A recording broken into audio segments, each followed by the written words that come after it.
Good afternoon, everybody, and welcome to today's webinar. Today's webinar is about harmonized healthcare standards. So we will provide you with the latest developments regarding the preparation of harmonized standards for the healthcare sector. So welcome, everybody. My name is Els, and I will be moderating the webinar in the background. As usual, you will be all muted during the presentation, so that means you cannot speak out loud, but you can enter your questions in the Q&A panel. So feel free to use that Q&A panel to submit your questions. The speakers will try to have a look from time to time to those questions and reply as many questions as possible. Should your question remain unreplied today during the webinar, we will make a Q&A report available that will be provided to you later on. We are at this moment recording the webinar, so you will also receive the recording and the presentation of all presentations today in your inbox. Should you be on Twitter, feel free to talk about the subject with the hashtag training for standards, and sentence can be found at standards for EU. So without further ado, I would like to go over the agenda quickly because time is short. We have until 4 o'clock to guide you through this. Well, I'm doing now the introduction and the practicalities, like just explained. We have Sarah Sim from CIS, the chair of the advisory body on healthcare standards, that is with us today, but unfortunately she's just a bit ill. She has problems talking, so she has a throat ache, and so please excuse her, and I will do the welcome remarks as I'm doing now. So afterwards, we invited two persons of the Commission. Federico Musso of DG GROW will explain you the HAS system and the specific role of the HAS consultants. Mario Gabriele Cosello will guide you through some advice from the Commission on how to have successful Annex Z, and ZZ. Further on, my colleague Frederic will guide you through normative references in standards, and my other colleague Jennifer will guide you through the harmonization procedure. We are, by the way, the three of us sitting in the same room today, so please apologize. We will not share our webcam. You will not see us, but let's focus on the content and let's hear what they have to say today. So further on, we have invited a few experts from some TCs that will provide you with good practices on how to successfully submit and accept ZZ. Finally, Jennifer will go through the key points from this webinar and will end up with a conclusion and some closing remarks. So without further ado, can we go to the next slide? I would right away invite kindly Mr. Federico Musso from the Commission to talk about the HAS system. So Federico, the floor is all yours. Thank you very much. I hope you can hear me well. I should now be able to control the slides. So I was asked to provide a brief introduction to the revised new service contract for HAS consultants. So I will move to the next slide. Yes. So first of all, the main new elements. This is a very brief summary. We will then discuss the individual points, in the following slides. More importantly, we really significantly increased the budget. The previous service contract, which was over 4 years from 2018 to beginning of 2022, showed that the allocated resources, which were close to 8 million, it was 7.9 million over the 4 years, were not enough to cover the amount of workload that was requested in terms of assessment, participation to meetings, for this period of time. So we basically increased significantly the budget, and this translates into how many working days per year the HAS consultants are allowed as a maximum and as a pool of consultants, not individually, of course, to provide in terms of services, which is basically assessment and so-called communication, which is mostly covering the participation to meetings. So we went up to a yearly annual amount of 2,200 person days, working days per year, to 3,400, which is 55% more in terms of resources. We also, to avoid problems that we encountered in the past contract, to avoid at a certain point the money is running out, because some sectors are consuming more than others, or we try to predefine the allocation among sectors. So basically, we define in the contract itself, in the call, how many working days per year per sector can be used by the consultants for the services. And of course, there is a mechanism in case needed to reallocate at least some of these working days. We have increased also the maximum amount of so-called communication tasks. So basically, as I said, meeting participation. So in the past contracts, out of their working time, consultants could allocate maximum of 20% of their working time to meetings. Now the maximum amount is 25, which means 25% of a already increasingly available amount of man days. We introduced, on request by the ISOs, a so-called feedback mechanism, which I will explain later a little bit how it is supposed to work. We also introduced a new task for the contractor. EY, as you know, is only basically managing from an administrative point of view the pool of consultants. We saw that there was a need to more structurally communicate and promote the understanding of how the system is meant to work, how it can best be used for the work of the technical bodies, as well as for the commission services. So there is a new task really related to information and promotion of knowledge about the system. We also introduced, also on request by the ISO, in a third assessment result outcome. We had lack of compliance or compliance, so negative, positive. The binary choice was in the previous system. Now we have introduced a conditional compliance for a very specific case where it made a lot of sense. So the technical specification for the new contract are a document which is publicly available. This is the link to this document. Why are they so important? Because this service contract has been awarded and signed after an open public procurement procedure, meaning that the call for tenders, in particular the technical specification, which describes the scope of the contract and its implementation, provide a binding framework. They set the scene in a binding manner for the implementation of the contract. So it's a very detailed document where all the do's and don'ts and scope and role of the system are described. And so basically, if one is really a doubt about the system, how is it supposed to work, and why, this document is certainly the main and more important source of this information. As I mentioned, the new elements, have been introduced, taking into account the feedback received from all the stakeholders, starting, of course, with the TCs, with the ISOs, as well, of course, with the commission services. These are the main beneficiaries of the system. And it was really based on the lessons learned during the implementation of the previous contract. So we tried to see where there was room for improvement for the system. We also tried, however, to ensure a high degree of continuity. This was also a request from our stakeholders. Improve the system, don't change it radically, maintain the main elements of it. And so this is basically what drove our, let's say, our renewal of the service contract. So the work has restarted.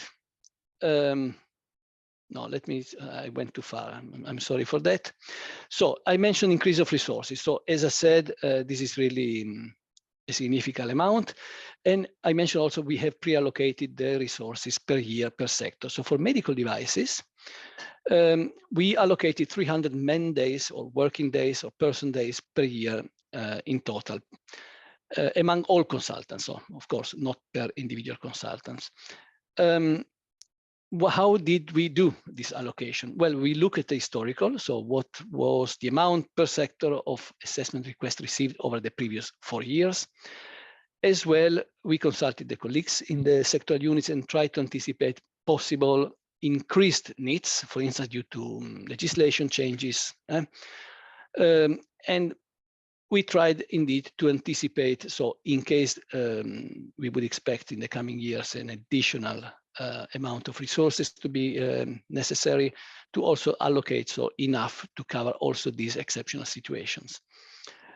As I mentioned, also there is a mechanism.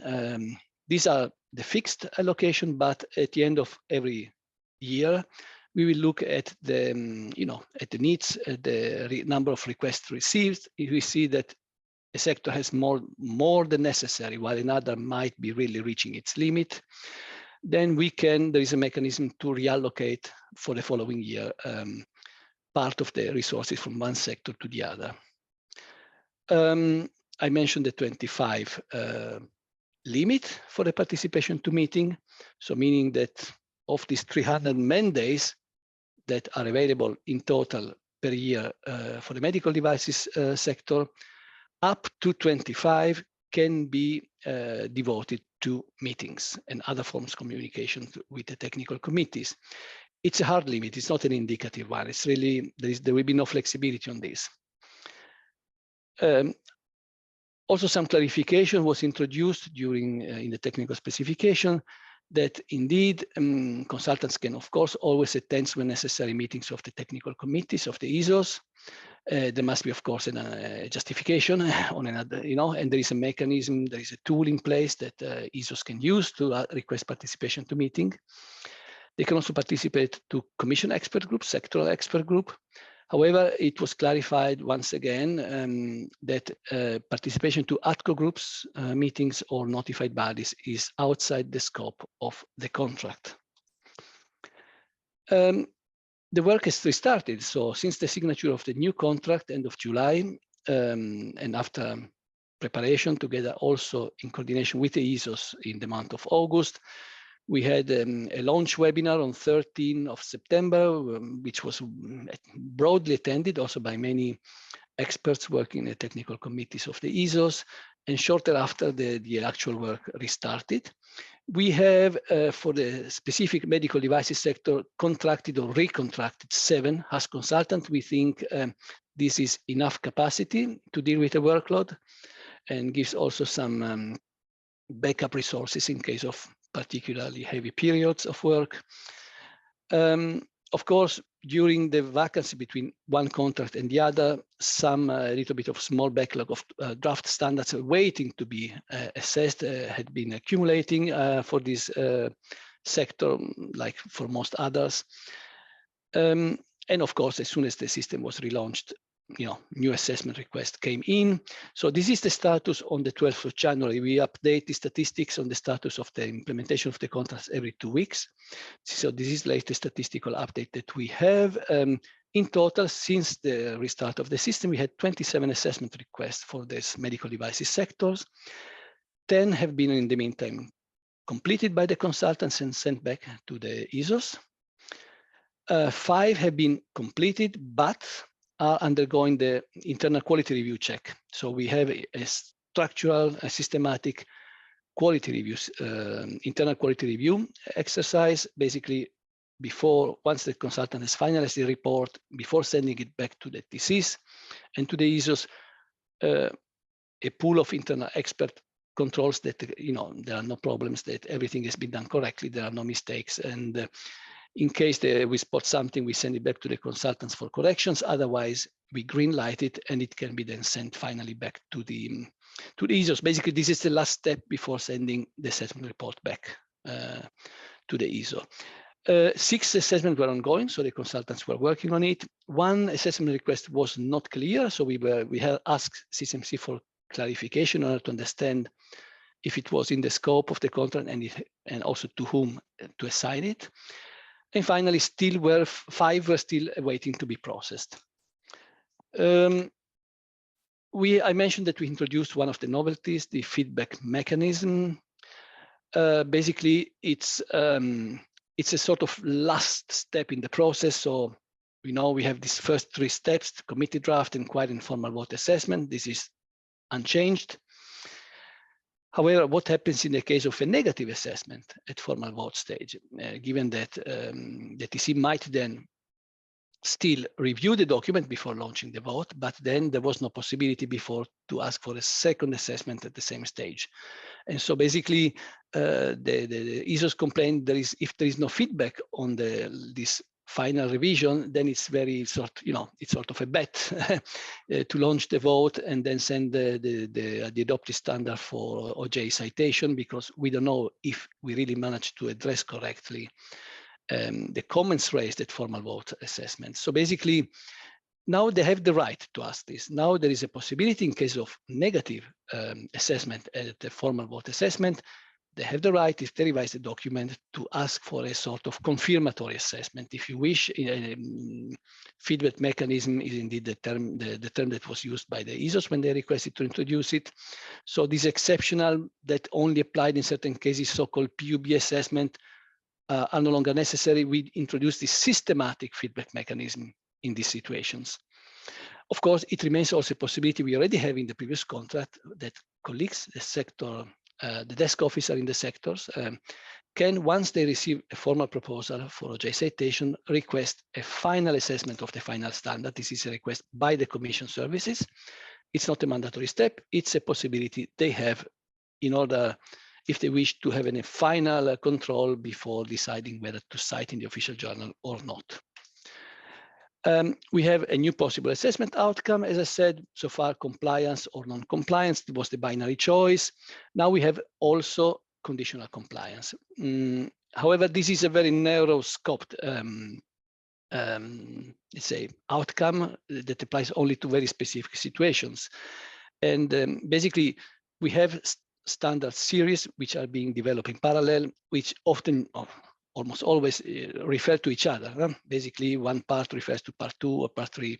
And so they basically work jointly as a whole. And as you know, one of the requisites for normative references is that they must be done not to a draft document, but to a final publicly available document. And this was impossible for standard being developed in parallel. So this alone would sometimes trigger a negative outcome, even if there were no other problems in the standard themselves. So basically, we said if this is the only issue, then of course, it makes no sense to give a purely negative assessment. Then we should put a conditional compliance assessment outcome, conditional to what? To the fact that at the moment of adoption, we expect in this case the standards to be adopted basically on the same time, the normative references to each other are corrected into final references and no longer to PR, EN, so to draft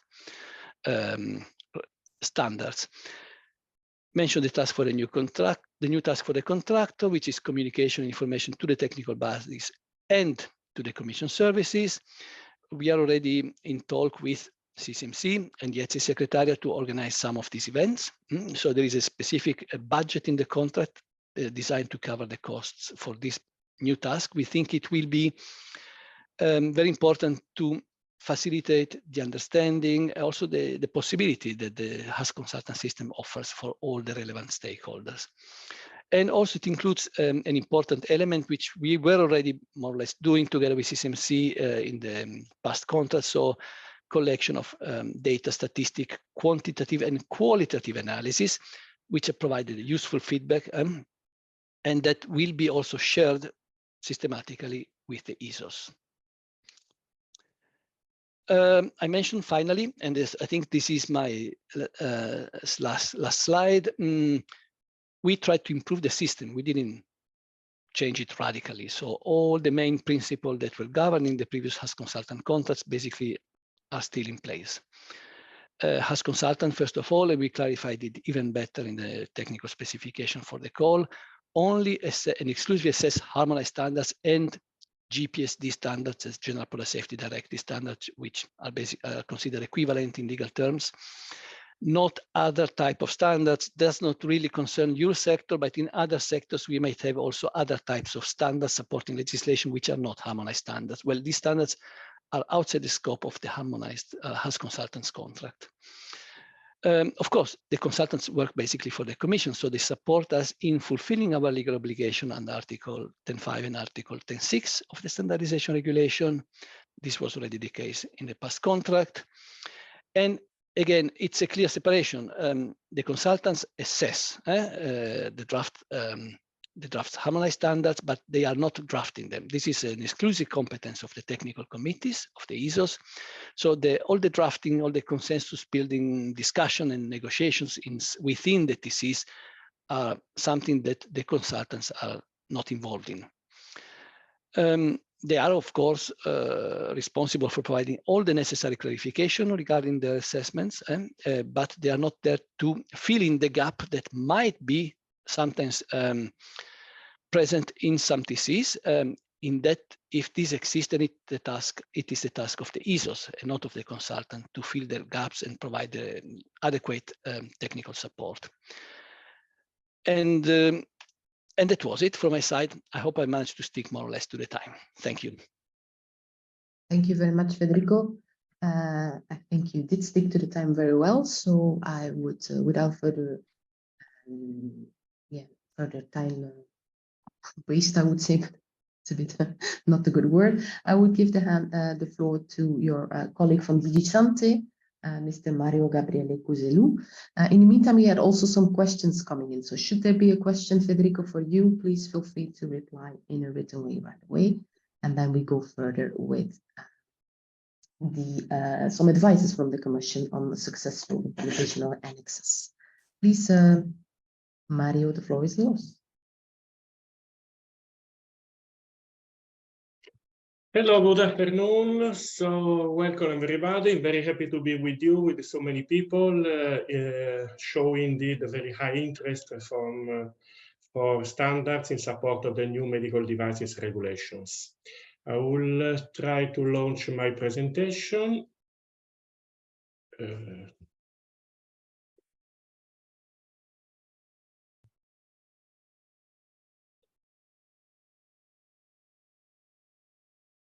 You should be able to go through the slides, Mario. Yeah, I think so. I still see the presentation from Federico. Can you see my presentation? No, but you should. Did you request for the access and then just click through it? Yes. So actually clicking through our presentation here. Yeah. Okay, good. Yeah, okay. moving. So, in my point, I will try to introduce, to talk briefly about some specificities of the new regulations on medical devices, set some advice or some considerations on the best way to develop the Annex Z. And of course, leaving a bit more time to the experts that would take the floor later on with more practical issues about Annex Z and in general the standard as such.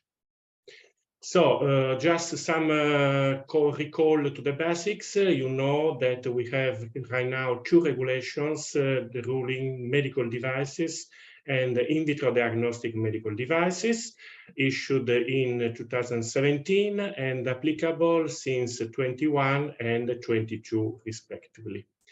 You know that these regulations replaced the previous directives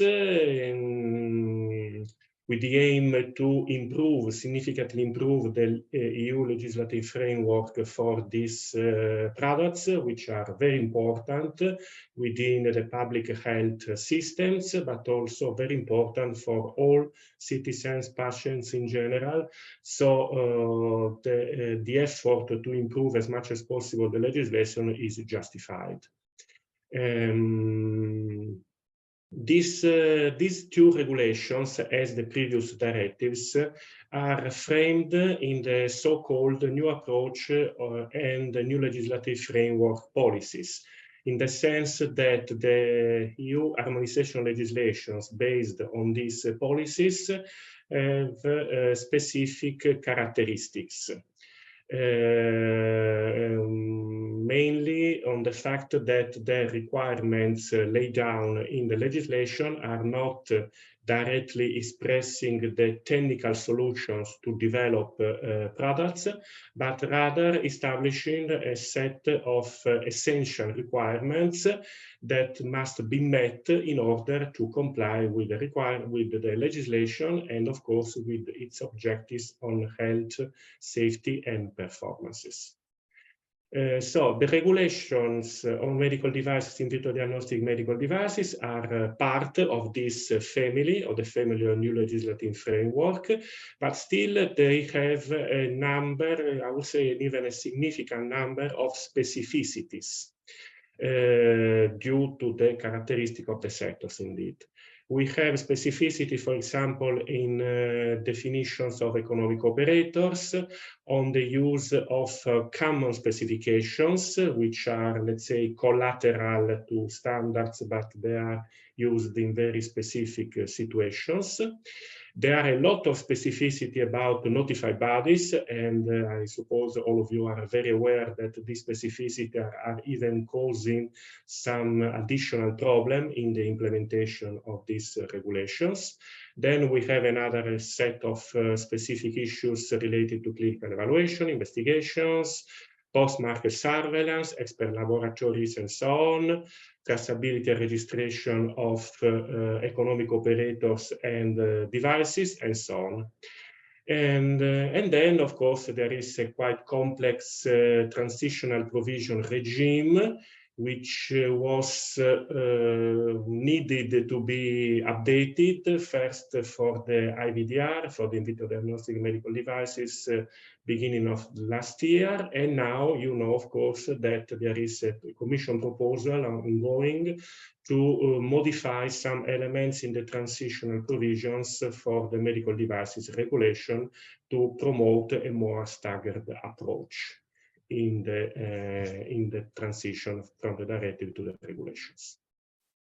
However, it's interesting to underline that with respect to standardization and to harmonized standards in support of the regulations, these regulations are not so special. I will say that the same, basically the same principle and practices which are valid for the rest of harmonization legislation in the European Union are valid also in the medical devices sector, in the sense that indeed the regulations lay down a number of requirements, which are called here general safety and performance requirements, and the support that harmonized standards can provide is basically the same. The possibility to, for CEN and CENELEC, for the European Standardization Organization, to develop harmonized standards on the basis of a standardization request issued by the Commission. So these standards are in the aim are designed to support, to cover a number of requirements of the regulations, and on this basis they are assessed by the Commission with the support, of course, of the HAS consultants, and when considered suitable to support these requirements, these standards are published, the references of these harmonized standards are published in the official journal, and their use, their voluntary use, confers presumption of conformity. So basically, there is no specificity in the standardization work for the medical devices regulations. The specificity are something else. We will talk about them in the next slide. Here, just again to repeat the fact of the non-compulsory character of the standards, we have to take into account that in some cases, in very few cases, standards, harmonized standards for the medical device sector are not voluntary, which is the case, for example, for standards for symbols to be used in devices. But there are very few cases. The general principle, the general rule remain the same about the voluntarity of the use of harmonized standards to get presumption of conformity. The current state of play, briefly, we have indeed the dimensional standardization request, which is in force since May 21. We have prepared a first amendment to modify, slightly modify the lists of standardization items in the annexes 1 and 2, to add some of them and to remove others because of the need to adapt this standardization request to the current state of play of the sector. And this, just to say that this standardization, this amendment to the standardization request was received a positive opinion in the Committee on Standards, and we are working to adopt it formally. It should take place, this adoption, next week, if everything is okay, and we will be able to send it, to notify it to SEN and SENELEC for their acceptance. If everything goes well, and we are quite confident of it because of the very good cooperation we had with SEN and SENELEC, the amended standardization request should enter into force to continue the work for developing and publishing harmonized standards. Right now, the latest publication in 21 and 22, we have 16 references for the NDR, 10 references for IVDR. The number is still quite limited, of course, but we are confident that during this year already we can retake the work of development assessment of standards in full, so to enlarge the number of these standards as much as possible and as soon as possible. About Annex Z, indeed, I'm not going to give any special receipt or special indication now, because, as I said, we will have the possibility, the opportunity to further discuss this with the colleagues later on. We have just to recall here that a harmonized European standard typically contains a European foreword with the key references to the applicable EU legislation. We have the set of normative clauses, so including the scope, the standards, the terms and definitions, the set of technical methods, solutions, drawings, etc.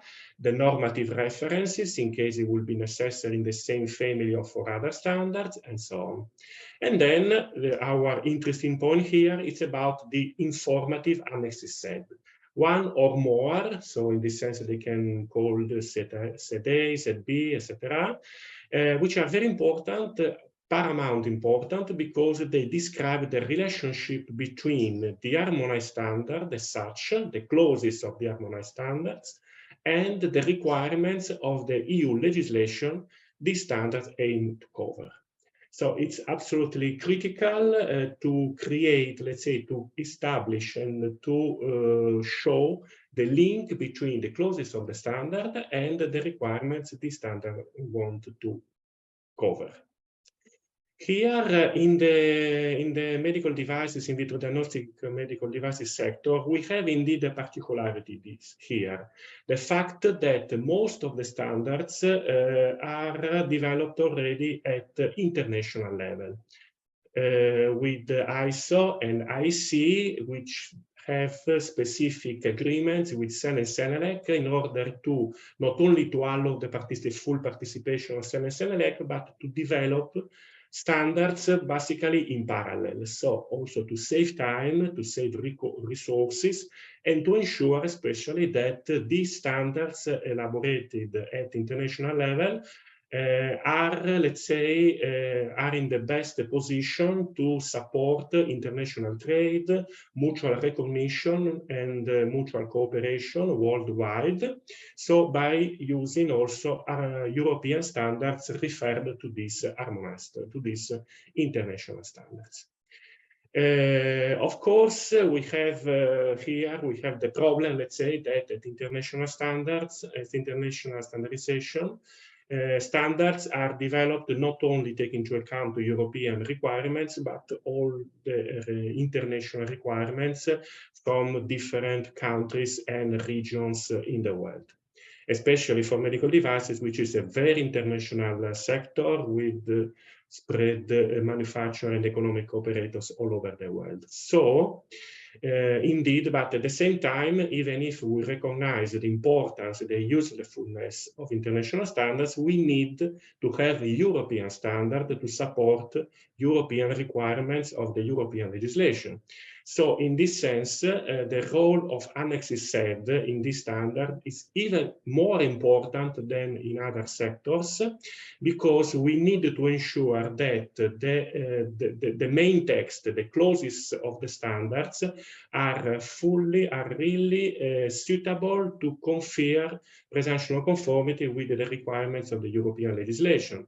So Annex Z must be very clear, very consistent, to indicate which requirement, which clauses of the standard are fully able to support the European requirements of the legislation. So to confer presumption of conformity. So in this sense, what we consider a successful Annex Z for citation of the standard in the European, in the official journal. We have, of course, some basic references to describe what an Annex Z should contain and what not. We have these references publicly available in principle in the Commission website, the Vademecum on European Standardization. There is a set of documents and templates agreed between the Commission and the Senelec. And also Senelec itself have a set of documents, relevant documents in their public available website. So in general terms, an Annex Z should have an introductory explanatory text, one or more tables with the relevant requirements of the legislation the standard aim to cover, then the clauses of sub-clauses of the standard that cover these requirements, and then another space for remarks and notes where necessary to clarify the coverage in case of limitation or specific conditions to get the presumption of conformity. And then the Annex Z can include also other useful information on the use of the standard to cover the requirements. The very important thing is that an adequate Annex Z must be, first of all, clear, unambiguous, and well-structured in describing the relationship between the legal requirements and the clauses of the standard. So an Annex Z should include all the necessary information to be positively used by the final user. This is very important, what we call a user-oriented Annex Z, because in general terms, experts or engineers or technicians tend to be a bit self-referred, in the sense to consider that everybody would understand what we think is very clear. We have to consider that people outside, even if they are manufacturers of medical devices, so they are also experts, maybe in many cases they are not really expert in the specificity of standards of the standardization system, their legal value when providing presumption of conformity and so on. So we need to think about these users, especially from small or micro enterprises, which are the final users, our final customers in this standardization work, and they need to have very clear and user-friendly tools. So they need to have a clear Annex Z, so as a guide, as a clear indication on which parts of the standard will be useful to support the compliance with the requirements of the legislation for their products. This is very important, and this is the typical issues we check in the Commission with the HAS consultants to ensure that the Annex Z is complete, unambiguous, and clear. As mentioned before by Federico, indeed, the assessment process passes through the HAS consultants, and then the final decision is for the Commission about the citation in the official journal, in full or with limitation, in order to offer the possibility of the presumption of conformity for the Commission, for the users, for the manufacturer using these standards. So from my side, that's all. Indeed, we will continue discussion during today and later on, and I remain, of course, available at your disposal with pleasure. Thank you very much. Thank you very much, Mario. While you were talking, there was one suggestion or remark coming in, so you might want to have a look at this and feel free to reply. So I suggest that we continue. As I said at the beginning, my colleague Frédéric Mlanao is sitting here with me, and he will guide you to the normative reference in standards. Frédéric is, by the way, a harmonized standards compliance account manager at Sensenelec. So please, Frédéric, the floor is yours. Thank you, Els. Good afternoon, everyone. So we will talk now about normative references in standards and more specifically in harmonized standards. So in the Sen and Senelec internal regulations part 3, you will find general drafting rules. The internal regulations part 3 laid down internal rules for drafting standards. And in the internal regulations part 3, there are more specific rules targeting normative references. So in the clause 15 of the internal regulations part 3, the clause 15 targets the clause 2 of the standard. And it says that the normative references clause list is there for information. Those documents which are cited in the text in such a way that some or all of their content constitute requirements of the document. And I insist on requirements. Information on how these references apply is found in the place where they are cited in the document and not in the normative references clause.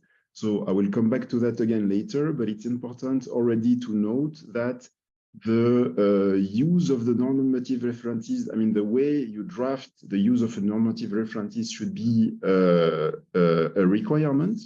It should be drafted as a requirement, and as well, it shall not be only used in the clause 2 of the text, but the normative references should be used in the body of the text. So again, this is the clause 2 is informative. It's a source of reference for the convenience of the user.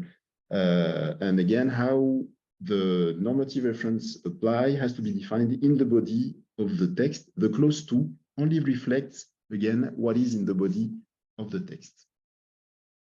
Now, you have to ask yourself a question when you use a normative reference in your document.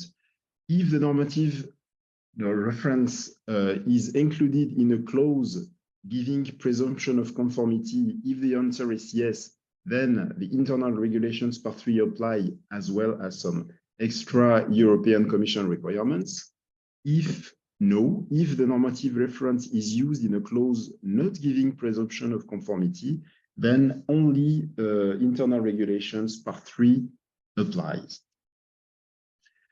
Now, about the European Commission position on the normative reference, we will come back to it later as well, but to sum up, the European Commission asks that normative references are dated when they are linked to a clause giving presumption of conformity, to clause supporting essential requirements.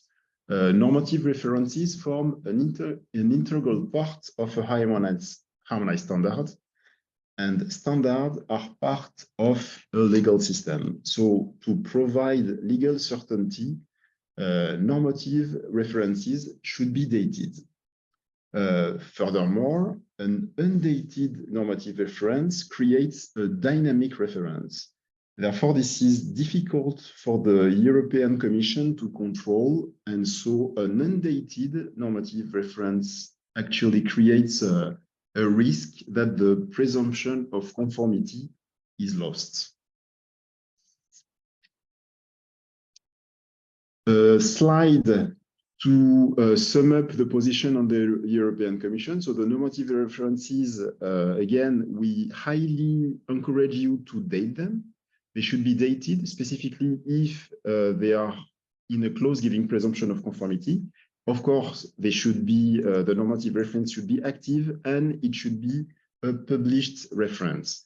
As Mario was just mentioning, the Vademecum. So the Vademecum is a document, a reference document for the European Commission, giving guidelines for the use of normative reference, for example.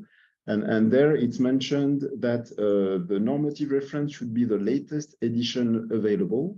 and undated references should be avoided as they may prevent reference being published in the official journal. So again, avoid using undated references, withdrawn or in general not available normative references.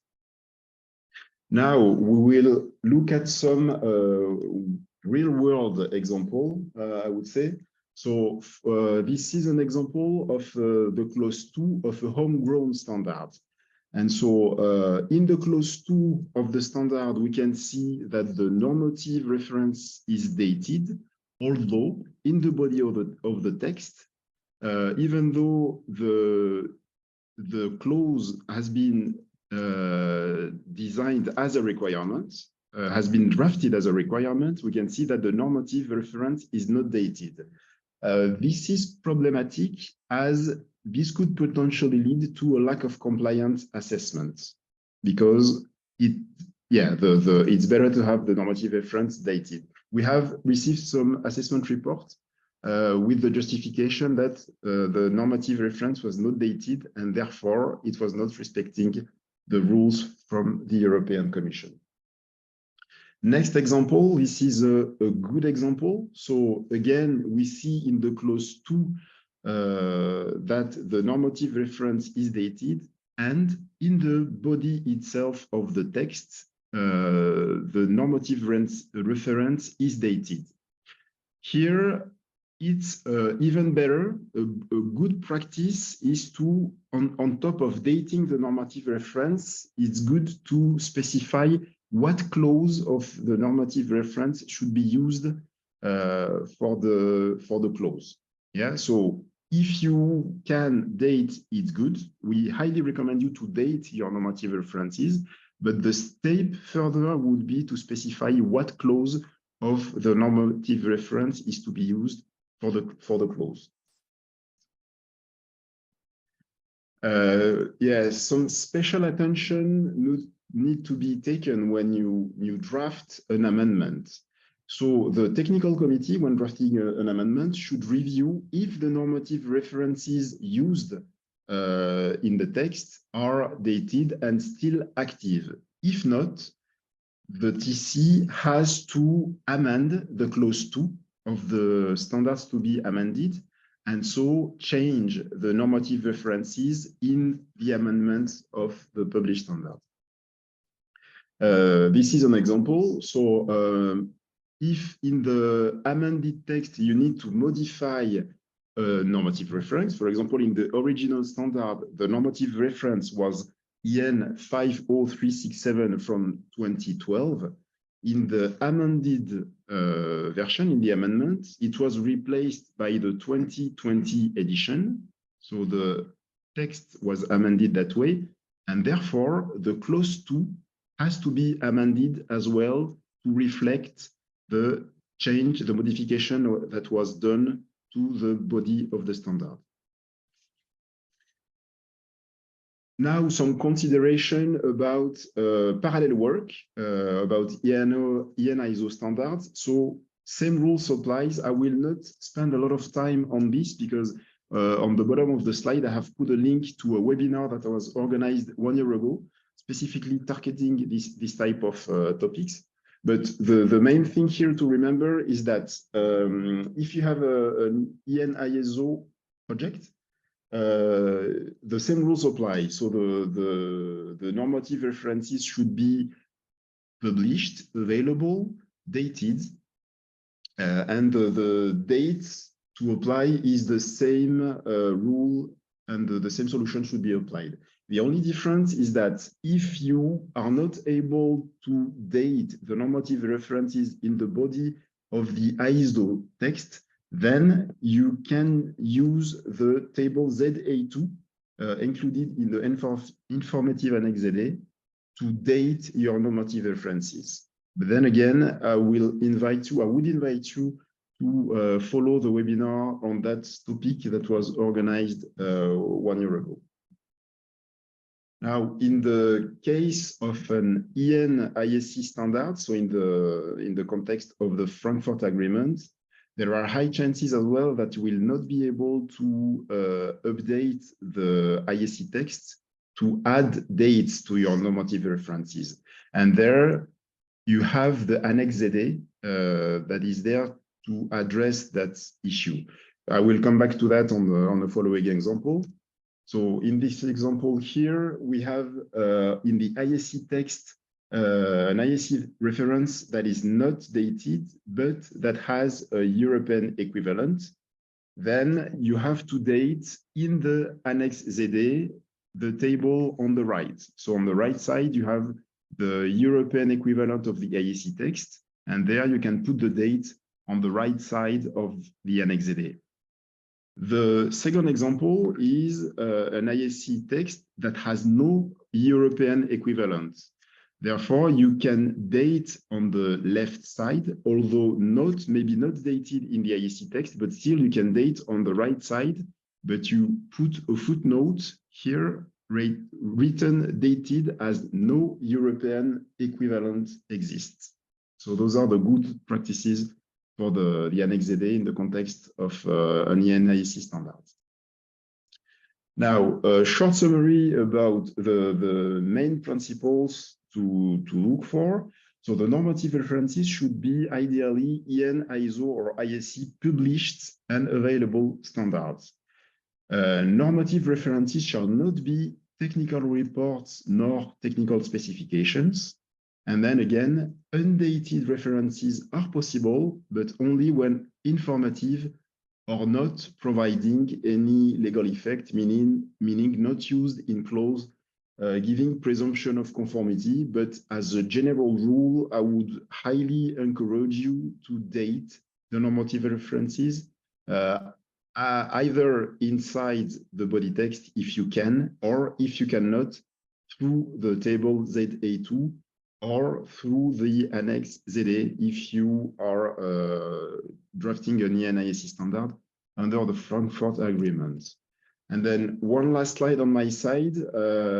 I would recommend you to follow the following webinar that was organized a couple of months ago.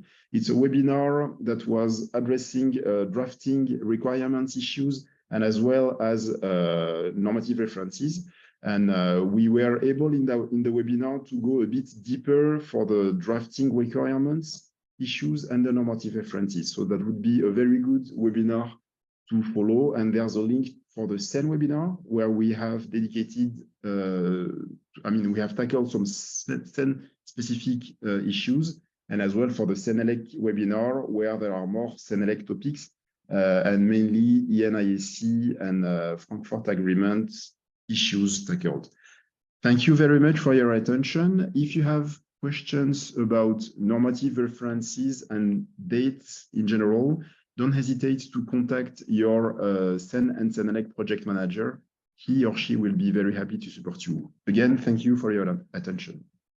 Thank you very much, Frederic. As informed already via the agenda, we have prepared a little break. I would suggest we have a 7 minutes break instead of 10, so that we reconvene again at 3 o'clock sharp.